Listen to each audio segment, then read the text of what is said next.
आज आपण बनवणार आहोत अगदी चमचमीत अशी शिमला मिरची किंवा ढोबळी मिरची म्हणतात. तर नमस्कार, स्वागत आहे तुमचे खमंग रेसिपीज कट्टा या चॅनलवर. मी प्रतिभा तुम्हा सर्वांचे मनापासून स्वागत करते.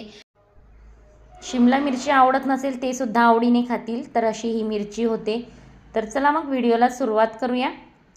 मी इथं पाव किलो शिमला मिरची घेतली आहे, स्वच्छ धुवून घेतली आहे आणि हा देठाकडचा भाग असतो तो सुरीच्या साहाय्याने आपल्याला काढून घ्यायचा आहे.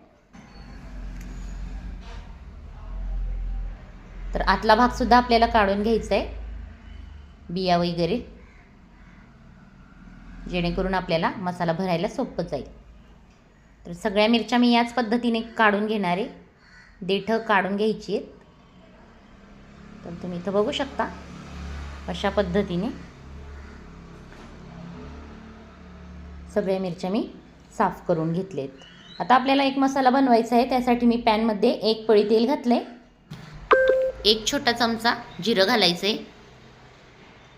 जिरं छान फुललं की आता आपण यात घालणार आहोत 1 बारीक कट केलेला कांदा. आता हे आपल्याला फुल फ्लेमवर परतून घ्यायचं आहे. खूप असं नाही आपल्याला लाल करायचं, हलकंसं भाजून घ्यायचं आहे. आता यात घालते मी अर्धी वाटी खोबऱ्याचा किस, 8 ते 10 कढीपत्त्याची पानं, थोडी कोथिंबीर. हे सुद्धा आपल्याला छान असं परतून घ्यायचे. आता मी यात घेणारे अर्धी वाटी शेंगदाणे. मी शेंगदाणे भाजून ठेवत असते. जर तुम्ही शेंगदाणे भाजत नसाल तर सुरुवातीला शेंगदाणे भाजून घ्या किंवा डायरेक्ट तेलात घालू शकता. तर अर्धी वाटी शेंगदाणे मी यात घातलेत. आता इथं 2 चमचे मी फुटाणा डाळ जी असते ती सुद्धा भाजून घातलेली आहे. जर तुम्हाला डाळीचा वापर इथं करायचा नसेल तर तुम्ही बेसन पिठाचा वापर करू शकता, 2 चमचे. आता आपल्याला काही मसाले घालायचे आहेत. तर 1 चमचा मिरची पावडर घातली आहे, 1 चमचा गरम मसाला घातला आहे, 1 चमचा धना पावडर घातली आहे, पाव चमचा हळद घालायची, चवीनुसार मीठ घालूया. आणि हे सर्व मसाले आपल्याला मीडियम फ्लेमवर भाजून घ्यायचे. तर तुम्ही इथं बघू शकता मसाल्यांचा खूप असा रंग बदललेला नाही, हलकेसे भाजून घेतलेत. आता हे छान आपले भाजून झालेत. आता एका ताटात काढून ठेवते मी, थंड होऊ देऊया. आता इथं आपला मसाला थंड झाला की आता मिक्सरमध्ये वाटून घ्यायचा आहे. खूप बारीक असं वाटायचं नाही आपल्याला, थोडं जाडसरच ठेवायचं आहे. तर तुम्ही इथं बघू शकता थोडं जाडसरच मी इथं वाटून घेतलं आहे. आता एका ताटात काढून हे व्यवस्थित मिक्स करून घ्यायचं आहे अशा पद्धतीने. आणि आता आपण या मिरच्या भरायला घेणार आहोत.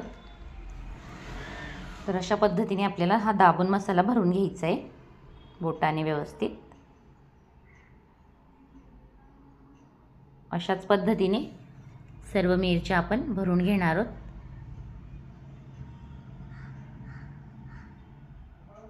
ही मिरची चपाती, भाकरी किंवा अगदी तुम्ही वरण भाताबरोबर जरी खाल्ली तरी खूप छान लागते. तर अशा पद्धतीने मी या सर्व मिरच्या भरून घेणार आहे.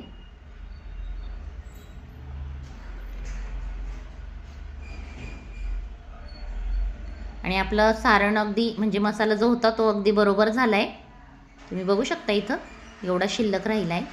आता त्याच पॅनमध्ये मी 2 पळ्या तेल घालून या मिरच्या यात घालून घेणार आहे. तेल व्यवस्थित पसरवून घेतलं आहे.